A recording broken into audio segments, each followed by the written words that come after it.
ሰላም ወደ መድፈንቹ ቤተሰቦች እንዴት ቆያችሁልን? በዛሬ ትውጡም አርሰናል የሚመለከቱ አዳዲስ አሁን መረጃዎች ይዘን መጥተናል። አብራችሁን ቆዩ። ውድ ቤተሰቦች እንደተለመደው ለቻናሉ አዲስ ከሆናችሁ በቅድሚያ ቻናሉን ሰብስክራይብ በማድረግ ቤተሰብ ሁኑ። አሁን ወደ መረጃዎች አለፍን። አብራችሁን ቆዩ። የአርሰናል ኃላፊዎች ከፍተኛ የሆነ ውይይት እድገት ካሳዩ በኋላ ለአሰልጣኝ ሚካኤል አርቴታ አዲስ ውል ለመስጠት ተቃርበዋል። ይህ ሆነ ቲም ቶክ የቅርብ ጊዜ ዘገባ እንደሚያሳየው ግሬም ቤል ስፔን አሰልጣኝ የፕሪሚየር ሊግ ከፍተኛ ደሞዝ ተከፋይ አሰልጣኝ እንዲሆን የሚያደርገውን አዲስ ውል ለመፈራረም እጅጉን ተቃርበዋል ብሏል። አርቴታ አርሰናል አሰልጣኝ ሆኖ ብቅ ያለው ለመጀመሪያ ጊዜ በ2019 ሲሆን በሰሜን ለንደን ለረጅም ዓመታትን መቆየት ችሏል። ከዚያን ጊዜ ጀምሮ አርሰናል ባለፉት ጥቂት ዓመታት ውስጥ ከፍተኛ ዋንጫ ተፎካካሪ የሆነ በ2025/26 ዋንጫውን ከማሸነፉ በፊት ተከታታይ 3 ዓመታትን ሁለተኛ ሆኖ ዓመቱን አጠናቆም ነበር። የሚካኤል አርቴታ አዲሱ ለአርሰናል ትልቅ ማበረታቻ ነው። የ44 ዓመቱ አሰልጣኝ የቅርብ ጊዜ ውል ሊጠናቀቅ 1 ዓመት ብቻ ስለቀረው የአርሰናል ደጋፊዎች አርቴታ የወደፊት ህይወቱን በአርሰናል ለማድረግ እንደተቃረበ ሲሰሙ አሁን ላይ ፎታ ያገኛሉም ተብሏል። አሁን የመድፈኞቹ ደጋፊዎች ጥሩ እድገቶችን እድገት ካደረገ በኋላ በዚህ ጉዳይ ላይ ይፋ ዜና የሚጠብቁ ይመስላል። ይህም የአርቴታን ደሞዝ በእጥፍም ሊጨምር ይችላል ተብሏል። ቲም ቶክ አርቴታ በአሁኑ ጊዜ በዓመት እስከ 10 ሚሊዮን ፓውንድ እንደሚያገኝ ይናገራል። ነገር ግን አዲሱ ውል እስከ 20 ሚሊዮን ፓውንድ እንደሚያደርሰውም ዘገባው ያትታል። የፈረንሳይ መስመር አጥቂ የብራድሊ ባርኮላ የዝውውር አዝማሚያ ሊቨርፑልና አርሰናልን በተመለከተ ጥሩ መልእክት ደርሷቸዋል ተባለ። ሊቨርፑልና አርሰናል ከፒኤስጂ ኮከብ ብራድሊ ባርኮላ ጋር ግንኙነት እንዳላቸውም ተነግሯል። ተጫዋቹ በዚህ ክረምት ከፈረንሳዩ ክለብ እንደሚወጣ አሁን ላይ እርግጥም ሆኗል። ብራድሊ ባርኮላ ከፒኤስጂ ለመልቀቅ ነፃ እንደሆነ ከተዘገበ በኋላ አርሰናልና ሊቨርፑል ለተጫዋቹ ፊርማ ዝግጁ ናቸው ተብሏል። የፈረንሳዩ ተጫዋች በቅርብ ወራት ውስጥ ወደ ፕሪሚየር ሊግ ለመዘዋወር ተይዟል። አርሰናልም ሆነ ሊቨርፑል ሁኔታውን የተከታተሉት እንደሆነም ተነግሯል። እንደ ፈረንሳይ ሚዲያ ድረገጽ ለኢኪፕ ገለጻ የ23 ዓመቱ ተጫዋች በፓሪስ ውስጥ ባለው የኮከቡ ክቫራትስኬሊያን ሁኔታ ተከትሎ ከፈረንሳይ ሻምፒዮን ሊለቅ ይችላል። ሊቨርፑል መሐመድ ሳላህን ካጣ በኋላ በዚህ ውድድር ዘመን የማጥቃት ችግሮቹን ለመፍታት አሁን ላይ ባርኮላ ላይ ትኩረት አድርጓል ተብሏል።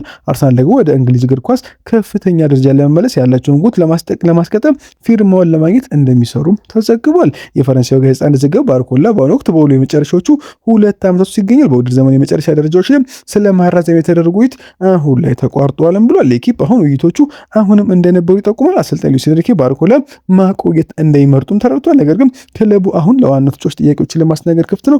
ሊቨርፑልና አርሰናል ሁለቱም እድገቶችን እየተከታተሉ እንደሆነም ይታሰባል። ዘጋርዲያን ባለፈው ወር እንደዘገበው የፕሪሚየር ሊጉ አሸናፊ ባርኮላ ቡድኑን ለማሻሻል እንደ ወሳኝ ፈራሚ ያዩታልም ብለዋል። አርሰናል የፕሪሚየር ሊጉን 2 ኮከቦች ተጫዋች ይመለከታል ተባለ። አርሰናል የፕሪሚየር ሊጉ 2 ኮከብ ተጫዋች ሞርጋን ሮጀርስ እና ኤሊ ጁኒየር ክሮፒን በዚህ ክረምት ለማዞር እየተዘጋጁም ነው ተብሏል። መድፈኞቹ በ2 ዓመታት ውስጥ ለመጀመሪያ ጊዜ የፕሪሚየር ሊጉን ዋንጫ አሸንፏል። ነገር ግን ሚካኤል አርቴታ ቡድናቸው በካራባ ዋንጫና በቻምፒየንስ ሊግ ፍጻሜ ከተሸነፉ በኋላ ፊት መስመሩን ለማጠናከር አሁን ላይ ጓጉቷል ተብሏል። የማጥቃት ክፍሉ አርሰናል አሁንም የተሻለ ሊሆን የሚችልበት ቦታ ይመስላል። ጋዜጠኛ ሴባስቲያን ቪዳል ሮጀርስና ክሮፒ የአርቴታ እቅዶች ቁልፍ አካል ነው የሚናገረው። ቪዳል አርሰናል በአስቶን ቪላ ጥቂ አማካይ ተጫዋችና በበርንማውዝ አጥቂ ላይ ስላለው ፍላጎት በትዊተር ገጹ ላይ እንዲህ ሲል ይጽፋል። መድፈኞቹ በተለይም ሞርጋን ሮጀርስና ኤሊ ጁኒየር ክሮፒን ይወዳሉ። እነዚህ 2 ተጫዋቾች ማይክል አርቴታ አጥቂ ክፍሉን ለማጠናከር ቅድሚያ ከሚሰጣቸው ነገሮች ጋር እንደሚስማሙ ያምናሉ። የአስቶን ቪላ አጥቂ አማካይ ተጫዋች ሁለገብነቱ ያስደማል። ወጣቱ የፈረንሳይ አጥቂ ደግሞ በትውልዱ ውስጥ ካሉት ታላላቅ ተሰጦች አንዱ እንደሆነም ይቆጠራል ብሏል። የአርሰናል ደጋፊዎች እነዚህ ስምምነቶች ሲጠናቀቁ ማየት ይወዳሉ። ሮጀርስና ክሮፒ በአሁኑ ጊዜ ከፊት ለፊት ባላቸው ነገር ላይ ትልቅ ማሻሻያዎች ይመስላሉም ተብሏል። ሁለቱ መምጣት ከቻሉ የሰሜን ለንደን ቡድን ተጫዋቾቹ በሚቀጥሉት ዓመታት የተሻለ ውጤት ለማስመዝገብ እንደሚጥሩም ያሳያል። ገና ወጣት የሆኑና በሚቀጥሉት ዓመታት የተሻለ ውጤት ማስመዝገብም ይችላሉ። አርሰናል በሌሎች አጥቂ ተጫዋቾች ላይ አንዳንድ ትላልቅ ውሳኔዎችን ማድረግ እንዳለ በግልጽ ነው። ምክንያቱም አርቴታ እንደ ቪክተር ጊዮከሬስና ካይ ሃቨርት ባሉ ተጫዋቾች ላይ እምነት ይጥል እንደሆነ አሁንም አይታወቅም ተብለዋል።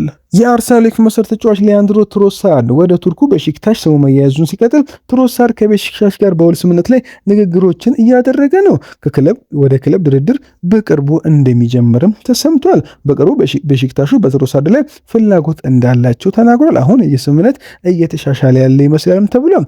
እንደ አትሌቲኮ ማድሪድና ጁቬንቱስ ያሉ ሌሎች ፍላጎት ያላቸው ክለቦች አሁን ላይ ፍላጎታቸው እየተቀዛቀዘም ነው ተብሏል። የትሮሳርድ ቅድሚያ የሚሰጠው በሺክታሽ በሽክታሽ ነው የሚመስለው። በግል ስምነቱ ላይ ሙሉ በሙሉ ባይስማሙ በተጫዋቹ ተወካዮችና በቱርክ ክለብ መካከል አዎንታዊ ውይይቶች አሁን ላይ የተሻሻሉ ነው ተብሏል። ሊያንድሮ ትሮሳርድ በ20 ሚሊዮን ዩሮ ወደ ቱርኩ ክለብ ሊያመራ ይችላል። በሽክታሽ ለአርሰናል እስከ 20 ሚሊዮን ዩሮ ለትሮሳርድ ለማቅረብ የተዘጋጀ መሆኑን የሚገልጹ ሪፖርቶችም እየወጡ ነው።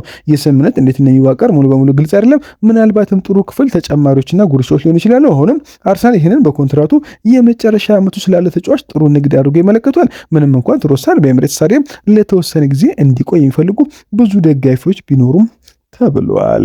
እንደ ቤን ዋይት፣ ጋብሪኤል ጄሱስ እና ጋብሪኤል ማርቲኔሊና ክርስቲያን ኖርጋንዲ ካልቾስ ጋር በዚህ ክረምት ምናልባትም ተጫዋቹ ይለቃል ተብሏል። ዴቪድ ኦርነስቲን አርሰናል ለክለብ ብሩጅ የክንፍ ተጫዋች ክሪስቶስ ዞሊስ 40 ሚሊዮን የዝውውር ዋጋ ለመክፈል ዝግጁ መሆኑን ዘገበ። ከዚህ በተጨማሪ ኦርነስቲን የስምምነት የአርሰናል የአስቶን ቪላ ኮከብ ሞርጋን ሮጀርስ ወይም ሌላ አጥቂ ኢላማን ለማምጣት ያለውን ፍላጎት እንደማይጎዳም ተናግሯል። በዚህ ዘገባ መሰረት ኦርነስቲን አርሰናል ይህንን ስምምነት የተመለከተ መሆኑን ተናግሯል። ዞሊስም ከዚህ በፊት ከክሪስታል ፓላስ ፍላጎት ስቦም ነበር። የግሪክ ኢንተርናሽናል በጠናቀሩ ዘመን ለክለብ ብሩጅ 13 ጎሎችን አስቆጥሮ አንድ አሲስትም አድርጓል። ስለዚህ ለሚኬል አርቴታ ቡድን ጠቃሚ ተጨማሪ ተጫዋች ሊሆን ይችላል ተብሏል። ቀደም ሲል ሊያንድሮ ትሮሳርድ በሽክታሽን ለመቀላቀል የተነጋገረ መሆኑን የሚገልጽ መረጃ ስለዘገብን አርሰናል ከፊት ሶስቱ አጥቂዎቹ ቤልጂየማዊን ለመተካት አማራጮችን እያፈላለገ መሆኑን አሁን ላይ ምክንያታዊ ነው። ዞሊስ አሁን 24 ዓመት ሲሆን ብዙ መቃቀም አሳይቷል። ነገር ግን በብዙ መንገዶች የአርሰናል ደጋፊዎች ስለ ኦርነስቲን ሌላ ዜና የበለጠ ይደሳሉ ተብሏል። ሮጀርስ ከመድፈኞቹ ጋር ለረጅም ሲገናኝ ቆይቷል። ነገር ግን እንደዚህ አይነት አስተማማኝ ዘጋቢ የክለቡን ፍላጎት የሚያረጋግጥ ከሆነ በእርግጥ ለመመልከት ጥሩ ታሪክ ይሆናል። ተጫዋች በአርሰናል ግምት የሚገቡ ይችላል። ምንም እንኳን እነዚህ እስካሁን ያልተጠቀሱ ቢሆንም ተብሏል። ዞሊስ በጥልቀት ለመጨመር አንድ ፈራሚ ይተርጉማል። ነገር ግን የአርሰናል ደጋፊዎች ተጨማሪ ኮከብ ስም እንዲመጣና የአርቴታን ቡድን ደረጃ ከፍ ለማድረግ ይጓጓሉ ተብሏል። በዚህ ውድድር ዘመን 22 ጎልና አሲስት ያለው ተጫዋች አርሰናል በ50 ሚሊዮን ዩሮ ለማስፈረም እየተዘጋጁ ነው ተባለ።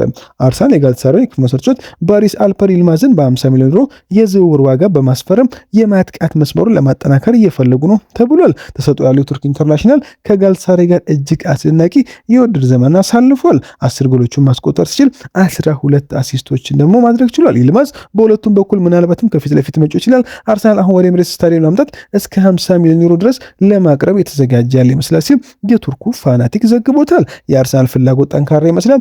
ደጋፊዎች እንዴት እንደሚዳበር ለማየት በእርግጥ ይጓጓሉ። ምክንያቱም ሚኬል አርቴታ በተለይም በግራ በኩል ባለው የማጥቃት ክፍሉ እንዲሁም አስፈላጊ ከሆነ የፊት መስመርን መሙላት የሚችል ሰው ይፈልጋል ተብሏል። ባሪስ አልፐር ይልማዝ በአርሰናል ውስጥ ሊያድግ የሚችል ዝቅተኛ ደረጃ የተሰጠው ያለው ተጫዋች ነው።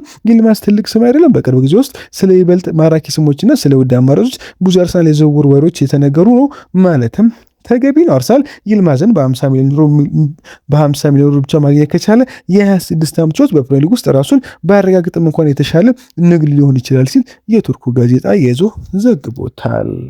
ወጣቱ የክለባችን አጥቂ ኤታን ንዋኔሪ በቼልሲ ኢላማ እንደሆነ ሲሞን ፊሊፕስ ተናግሯል። የ19 ዓመቱ ወጣት በአሁን ጊዜ እርግጠኛ ያልሆነ የወደፊት ሁኔታ እያጋጠመ ነው። ፊሊፕስ መድፈኞቹ እሱን ለመልቀቅ እየፈለጉ ነገር ግን በወሳኝ ሁኔታ እንደ ቼልሲ ላሉ ተቀናቃኞች ለመሸጥ ፍላጎት የላቸውም ተብሏል። ቼልሲ እንደ ቦሩሲያ ዶርትመንድ፣ ጁቬንቱስና ኤሲ ሚላን ካሉ ዋና የአውሮፓ ክለቦች ጋር በንዋኔሪ ላይ ፍላጎቱን ማሳየቱን በተመለከተ ቀደም ሲል ከከፍተኛ ምንጮች ተሰምቶ ነበር። አርሰናል ይህንን ተስፋ ሰጪ ወጣት በተቀናቃኝ የፕሪሚየር ሊግ ክለብ ውስጥ መመልከት አይፈልጉም። ከእንግሊዝ ውጭ መሄድ ለንዋኔሪ የበለጠ ትርጉም ይኖረው ይችላልም ተብሏል። አርሰናል ኤታን ንዋኔሪ ለቼልሲ የመሸጥ እድሉ አነስተኛ እንደሆነ ይነገራል። ፊሊፕስ ቼልሲ ንዋኔሪን ማስፈረም የሚችልበት እድል አነስተኛ እንደሆነ ቢናገርም ከዚህ በፊት ግን ግንኙነቶች ነበሩና የሰማዮቹ ፍላጎት እንዳልጠፋም ያሳያል።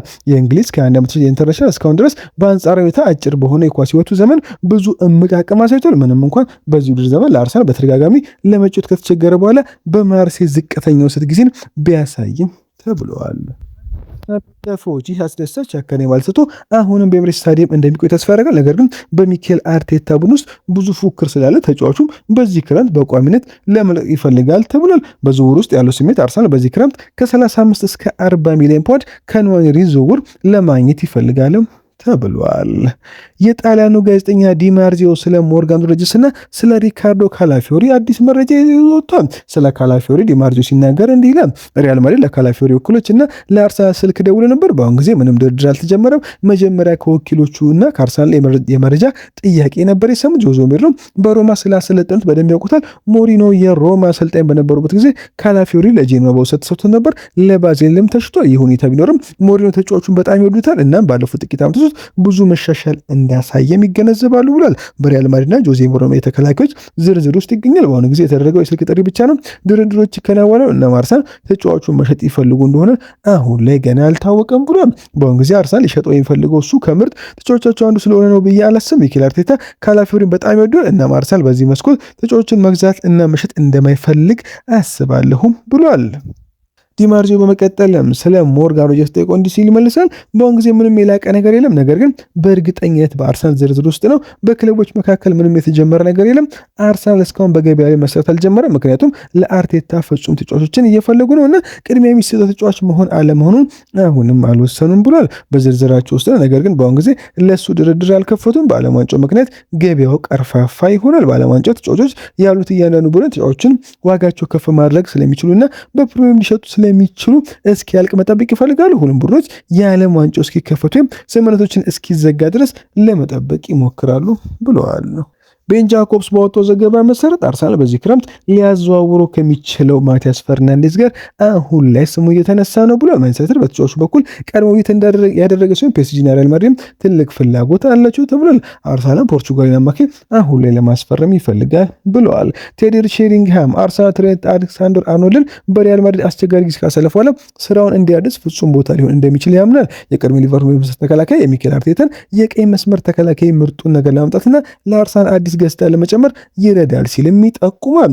ኤሲ ሚላን በዚህ ክረምት ሊያንድሮ ትሮሳርድን ለማስፈረም ፍላጎት እንዳለው ተዘግቧል። ቤን ጃኮብስ አርሰናል በዚህ ክረምት 6 ቁጥር ቦታ ላይ ወይም 8 ቁጥር ቦታ ላይ የሚጫወት የመሃል ሜዳ ተጫዋች ለማስፈረም እየፈለጉ ነው። ምናልባት ሁለቱም ቦታዎች ሊመጣ ይችላል፣ ነገር ግን በሁለቱም ቦታዎች ያለው ተጫዋች እንደመልቀቁ መጠን ይወሰናል ብለዋል። ኢማኑኤል ፔቲት አርሰናል በዚህ ክረምት የአጥቂ ለውጥ ላይ እንዲያስብበት አሳሰበ። የቀድሞ ክለባችን ተጫዋች ኖኒ ማዱኬ የሚፈልገው ደረጃ ላይ ሆን እንደሚችልም ጠቁሟል። እና አርሰናሎች በቅርብ ጊዜ በአሳዩ ስኬት ምክንያት አሁን የመስመር ቦታዎች በተሻለ ሁኔታና ፍጥነት መጠገን እንደሚያስፈልጋቸውም ያምናል። ይሁን እንጂ ቤት ሊያንድሮ ትሮሳርድን እንደሚያቆዩትም ተናግሯል። ቡድኑን ለማጠናከር ቢያንስ አንድ ተጨማሪ ተለዋዋጭ የአጥቂ አማራጭ እንዲመጣ ጥሪ አቅርበዋል። አርሰናል በሮማ አማካይ ማኑ ኮኔ ላይ ፍላጎት እንዳለው ተዘገበ። ዝውውሩን ለመሞከር የመጀመሪያ ግንኙነትም አድርጓል ተብሏል። ፈረንሳይ ኢንተርናሽናል በሴሪ በነበረበት ወቅት ብሩ ሆኗል እና በዚህ ክረምት በገበያ ላይ ጥሩ አማራጭ ሊሆን የሚችል ይመስላል፣ ምክንያቱም ብዙ ወጪ ያስወጣም ተብሏል። በጣሊያን የዜና ወኪል ኮሪየር ዴሎ ሴራ መሰረት በስፖርት ዊትነስ በኩል ለጠቀሰው አርሰናል ከኮኔ ተወካዮች ጋር ግንኙነት መመስረቱም ተገልጿል። የኮኔን ሁኔታ ከተመለከቱ በኋላ ሮሞች 25 ዓመቱን ተጫዋች ለመሸጥ ፍላጎት የሌላቸው ምስል፣ ነገር ግን እስከ 50 ሚሊዮን ዩሮ አካባቢ ከቀረበላቸው ሊሸጡት ይችላሉ ተብሏል። አርሰናል የቀጣዩ ዘመን በመሃል ሜዳ ላይ የበለጠ ጥልቀት ያለው ለማድረግ ይፈልጋሉ። ዴክላን ራይስ እና ማርቲን ዙቢሜንዲ በ2025/26 የውድድር ዘመን ከፍተኛ መጠን ያለው ጨዋታ የተጫወቱ ሲሆን በቀጣይ ዓመት ብዙ ድጋፍ ያስፈልጋቸዋል ተብሏል። የማይክል አርቴታ ቡድን የፕሪሚየር ሊጉን ዋንጫ አሸንፎ የቻምፒየንስ ሊግ እና የካራቦ ዋንጫ ፍጻሜ ደርሷል። ስለዚህ ቡድናቸው አንዳንድ ጊዜ በጣም የተዳከመ ነበር። ይሁን እንጂ ክርስቲያኖ ሮናልዶ ባለፈው ክረምት ከብሬንትፎርድ ከተዘዋወሩ በኋላ ምንም አይነት የመጫወቻ ጊዜ አላገኘም። ስለዚህ አርቴታ የበለጠ በሚያምነው ሰው ሊተካው ይፈልጋልም ተብሏል። ኮኔ እንደ ራያ ዙቢሜንዲ ወይም ማይልስ ሉዊስ ስኬሊ ካሉ ተጫዋቾች ጋር በአንደኛ ደረጃ ላይ የሚገኘው ስም፣ ነገር ግን ከኖርጋርድ የተሻለ የቡድን ተጫዋች ለመሆን የሚያስፈልገው ነገር በእርግጠኝነት አለው ተብሏል። የመሃል ተጫዋቹ ከፍተኛ ዋጋ መለያ እስካሁን 50 ሚሊዮን ዩሮ ነው ተብሏል። ውድ ቤተሰቦች ለዛሬ ነበር ቆይታ በዚያ በቃ። መልካም ቀን። ቻሉን ሰብስክራይብ በማድረግ ቤተሰብ መሆን አይረሳ።